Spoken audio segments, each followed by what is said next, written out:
en rétrospective. Yasmine Abdel-Fadel. Pas besoin d'autres témoins, là. C'est possible, là. Antoine C'est Robitaille. une décision, mais ça a un coût. C'est toujours payant. C'est notre devise. La rencontre, Abdel-Fadel, Robitaille. On parle politique. Bonjour à vous deux. Allô, allô? Yasmine, donc soirée pas facile pour Monsieur Trudeau hier soir. On s'en doutait, on le sentait venir un peu, mais t'en retiens quoi?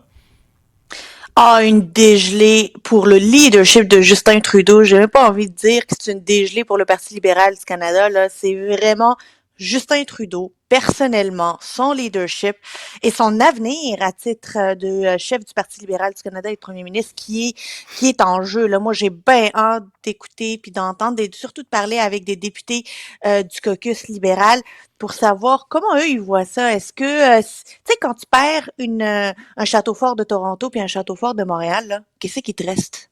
Qu'est-ce qui te reste? T'sais, qu'est-ce que tu peux faire de plus? T'as plus aucune crédibilité pour mener les troupes pour une élection générale qui pourrait arriver n'importe quand. Gros gifle pour Justin Trudeau. Grosse victoire en même temps, Antoine, pour le Bloc. À la limite, on pourrait dire aussi pour le NPD, là, qui gagne son siège menacé par Pierre Poilievre. Il y a des gagnants hier soir, là. Ben oui, puis les deux partis qui détiennent la balance du pouvoir là, pourraient avoir un petit peu plus de courage pour aller en élection rapidement. C'est ça l'affaire, là. Ça change quand même la donne, cette élection-là. Moi, je pense qu'au sein aussi du caucus libéral, il va y avoir beaucoup de ce que Jean Lapierre appelait les nervous Nellies, là, les petits animaux extrêmement nerveux. Et ça, est-ce que ça peut créer une mutinerie à court terme? C'est sûr qu'il y en a plusieurs là-dedans qui doivent à Justin Trudeau leur carrière, leurs dernières élections. Mais en même temps, là, savoir qu'ils s'en vont à l'abattoir, ça va peut-être créer énormément de nervosité, comme un peu le dit Yasmine. Pour le Bloc, ben c'est vraiment surprenant, là. C'est inattendu, cette affaire-là. C'est sûr qu'ils se sont faufilés, mais même quand tu te faufiles, tu apprécies la victoire. Ça, c'est certain. Et ça donne un air d'aller aussi à des gens qui ont des bons sondages.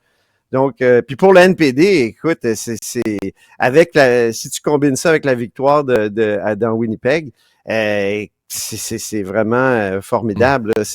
Pour Jack Meeting, c'est comment dire, c'était le meilleur scénario. Ouais. Yasmine, celui là, qui passe un peu inaperçu, c'est Pierre Poilievre, mais bon, c'était pas facile d'aller gagner ce comté dans la région de Winnipeg, dans l'est de Winnipeg. Il reste que Stephen Harper l'avait déjà gagné. Pierre Poilievre a les meilleurs sondages à peu près de l'histoire récente, de l'histoire moderne du Parti conservateur. Ils doivent quand même être déçus, les conservateurs. En fait, moi, ça m'a même remis en question, est-ce que les sondages sont gonflés un peu à l'hélium, là? Puis quand tu vas vraiment sur le terrain faire voter des gens, parce que là, l'impression des sondages avec 20-21 points d'avance, c'est que les conservateurs à l'extérieur du Québec renfleraient tout. Là, tu regardes ça, tu dis, oups, c'est peut-être pas tant.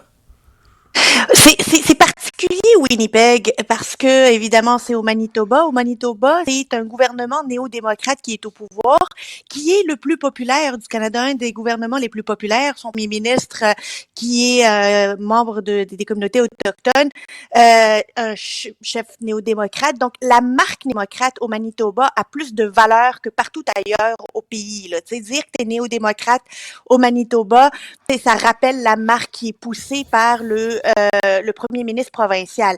Donc, je prendrais pas ça comme échantillon de ce qui pourrait se passer dans le reste du Canada.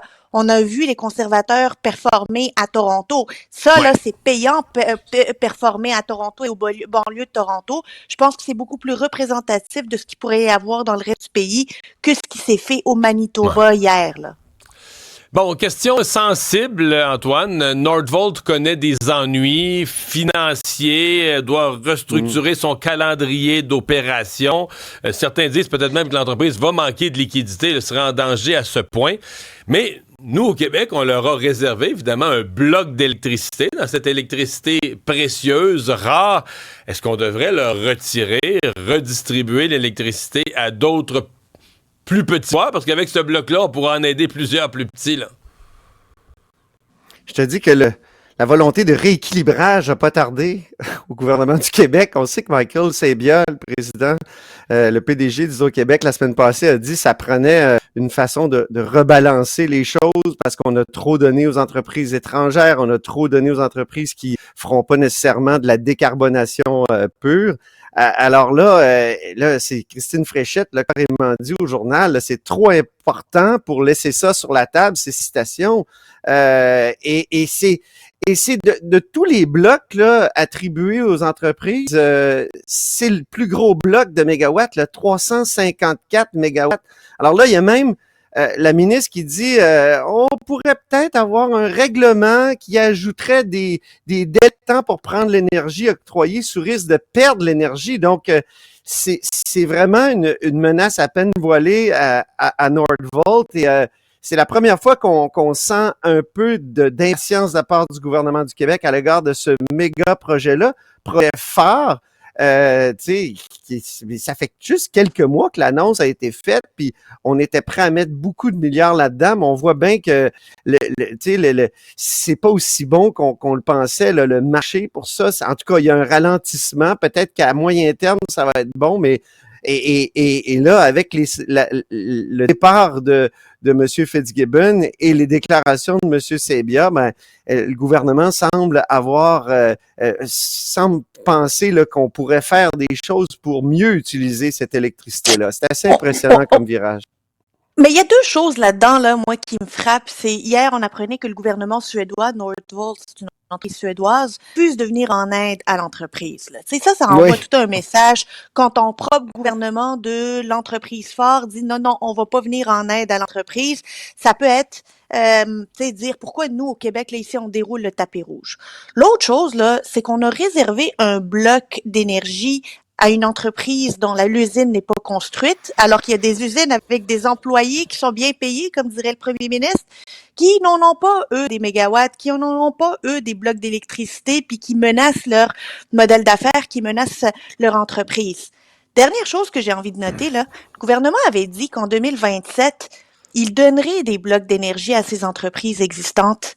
Ben, pourquoi ne pas changer ça, tu sais? En 2027, on le donne à Nordvolt. C'est peut-être ce qu'ils sont en train de faire, là. Moi, je pense que ce que tu dis, c'est peut-être ce qu'ils sont en train de faire sans le dire, mais qu'ils sont en train de réfléchir, là.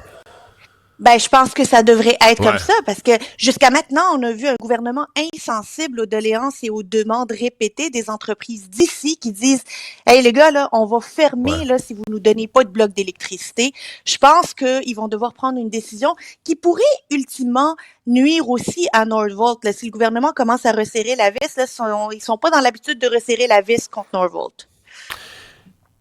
Avec les médecins de famille, Gaétan Barrette, jadis ministre de la Santé, avait prévu des pénalités. Il avait prévu le fameux dilemme entre la carotte et le bâton. Dans son projet de loi, à l'époque, je remonte 6 ans en arrière, il avait mis le bâton, Gaétan Barrette, bâton qui ne fut jamais utilisé. À la veille des élections, son chef, son premier ministre, avait dit « Hey, on fera pas ça, on se chicanera pas avec les médecins ». Est-ce que François Legault a retrouvé dans le fond d'un vieux coffre la dite baguette pour taper sur les doigts des médecins? Ces bâtons-là sont toujours dans la loi, puis on sait bien que c'est Sciences politiques 101, là, il y a 2 façons de pousser les êtres humains à agir, la carotte et le bâton, puis on a toujours utilisé la carotte tellement, là, Mario, que c'est quasiment la rémunération des médecins, c'est comme un potage Crécy, là, c'est juste des carottes. Oui, c'est ça. Oui, c'est ça. Une prime pour ci, une prime pour ça, et c'est frustrant parce que les primes ont des effets parfois paradoxaux, là, tu sais, t'accumules tellement de primes, puis t'as tellement un bon salaire que tu te mets à temps partiel. Et les chiffres sont assez frappants, là. Et donc, le gouvernement est vraiment excédé, comme la population. Donc, on ressort ça, mais va-t-il l'utiliser? Va-t-il vraiment utiliser les bâtons? C'est toujours un bâton à 2 tranchants, c'est ça. C'est toujours difficile de faire ça. Tu y crois pas? Tu penses que c'est une menace?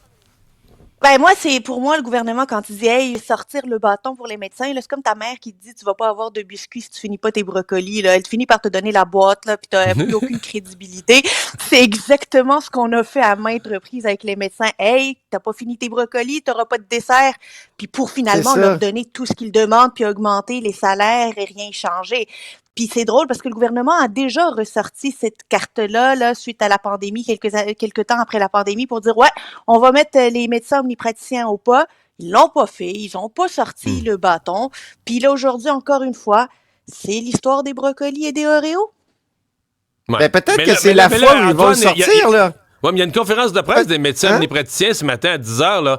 Ouais. Moi, j'ai l'impression qu'ils vont déterrer la hache de guerre. Ils vont considérer que la menace est réelle. Là. Ben oui, tu sais, l'autre jour, en commentant le départ de Yuri Chassin, le premier ministre a dit si j'avais fait ce qu'il avait voulu là, avec les syndicats, là, ça aurait été la guerre nucléaire. Ben justement, sortir le bâton, ça déclare la guerre nucléaire avec les médecins. Puis probablement que c'est ça qu'ils vont dire aujourd'hui. Et on a l'impression que le gouvernement n'a pas le rapport de force suffisant avec les médecins de famille pour faire ça, pour exiger. Mais exiger des livrables, comme dit Gaétan Barrette, ça serait la base, tu sais. On a assez d'argent dans le système de santé. On devrait avoir donc, voilà. Les fameuses obligations de résultats là, quand on met des primes, Voilà. on met des montants d'argent sur la table. C'est mieux dit, oui. C'est mieux dit que Yasmine, il y avait une candidature pour des raisons de santé et de politique. On avait exclu Carl Blackburn, le président du Conseil du patronat, de la course au PLQ. Est-ce que cette candidature pourrait refaire surface? Il s'était lui-même exclu là, en disant j'ai des soucis de santé, j'ai un cancer. Je pense que la réflexion est de plus en plus avancée. On a un problème avec le son. Tout allait bien et tout à coup, ça nous lâche. Mais oui, effectivement, Carl Blackburn, comme le dit Yasmine, s'était lui-même exclu de la course. Expliquant qu'il y avait eu des mauvaises nouvelles du point de vue de la santé.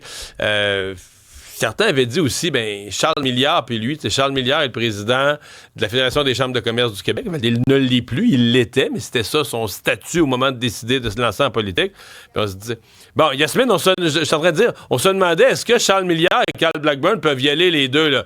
Le gars des chambres de commerce, puis le gars du Conseil du patronat, c'est comme si c'est deux personnes qui viennent tellement des mêmes sphères. Est-ce qu'ils peuvent les deux être candidats?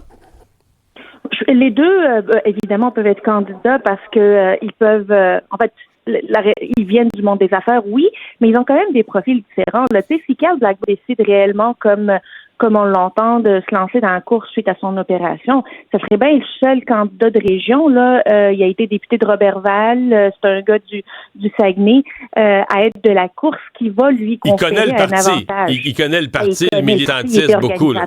Ouais, c'est ça. Il a été organisateur en chef. Fait que c'est comme le général en temps de guerre dont le Parti libéral du Québec aurait besoin. Là. Mais là, ça va dépendre de l'issue de l'opération, de la chirurgie qu'il va subir dans quelques semaines. Si tout va bien, je sais que Carl Blackburn va être sur la ligne de départ. OK. Tu penses qu'il va être là à la fin. Et en attendant, Antoine, on se demande quel jour. Est-ce que Pablo Rodriguez, semble-t-il que la pression est sur lui pour annoncer plus vite? Est-ce qu'il pourrait faire ça?